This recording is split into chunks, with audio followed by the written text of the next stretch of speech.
Hello, എല്ലാവർക്കും നമസ്കാരം. അപ്പോൾ നമുക്കിന്ന് ഗോതമ്പ് പുട്ട് ഉണ്ടാക്കുന്നത് എങ്ങനെയെന്ന് നോക്കാം.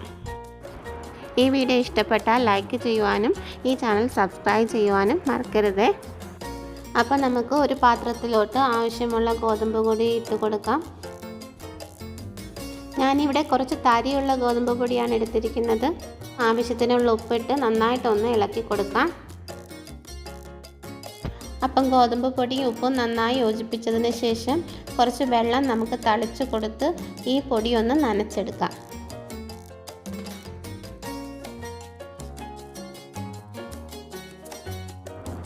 വെള്ളം കയ്യിൽ ഒഴിച്ചിട്ട് വേണം പൊടി നനച്ചെടുക്കാൻ. വെള്ളം നേരിട്ട് പൊടിയിലോട്ട് ഒഴിച്ച് കഴിഞ്ഞാൽ അത് കട്ട കെട്ടിപ്പോകും. കുറച്ച് വെള്ളം ഒഴിച്ച് ഈ പൊടിയെല്ലാം നന്നായിട്ടൊന്ന് നനച്ചെടുക്കാം. നമുക്ക്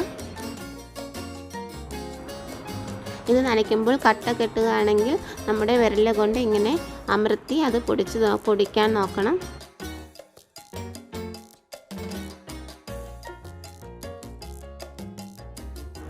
ഇപ്പോൾ പൊടിയെല്ലാം ഒന്ന് നനഞ്ഞിട്ടുണ്ട്.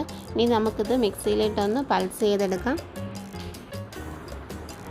ഇത് കുറച്ച് തരിയുള്ള പൊടി ആയതുകൊണ്ടാണ് ഒരുപാട് കട്ട കെട്ടാതിരുന്നത്. കുറച്ച് പൊടി ഇട്ട് മാത്രമേ മിക്സിയിൽ പൾസ് ചെയ്തെടുക്കാവൂ. പൾസ് ഓപ്ഷൻ ഉണ്ടെങ്കിൽ നമുക്ക് ഗ്രൈൻഡ് ഓപ്ഷൻ ഉപയോഗിക്കാം. അപ്പോൾ നമ്മൾ പൊടിയൊക്കെ ഒന്ന് പൾസ് എടുത്തിട്ടുണ്ട്. ഇപ്പം നല്ല സോഫ്റ്റ് ആയിട്ടുള്ള പൊടിയായിട്ടുണ്ട്. ഇനി നമുക്ക് ഒരു പൊട്ടുകുട്ടിയിൽ വെച്ച് ഇത് ആവി കയറ്റിയെടുക്കാം.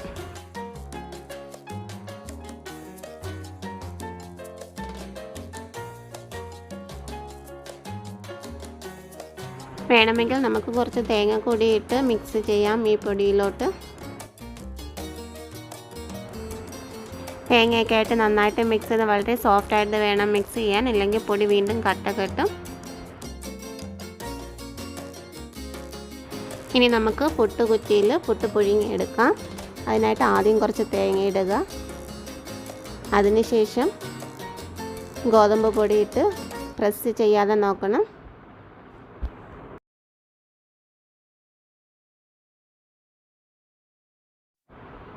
പൊടി ഇട്ടതിന് ശേഷം അതിൻ്റെ മേലിൽ കുറച്ച് തേങ്ങ കൂടി ഇട്ട് പുട്ടുകുറ്റി അടയ്ക്കാം. ഇനി ഇത് നമുക്ക് പുഴുങ്ങിയെടുക്കാം. ഒരാവി വന്ന് 2 മിനിറ്റിന് ശേഷം ഓഫ് ചെയ്യണം. ഇപ്പം നന്നായിട്ട് സ്റ്റീമൊക്കെ വന്നിട്ടുണ്ട്. ഇനി ഒരു 2 മിനിറ്റും കൂടെ കഴിഞ്ഞിട്ട് ഇത് ഓഫ് ചെയ്തിട്ട് തണുത്തിട്ട് നമുക്ക് വേറൊരു പാത്രത്തിലോട്ട് മാറ്റാം.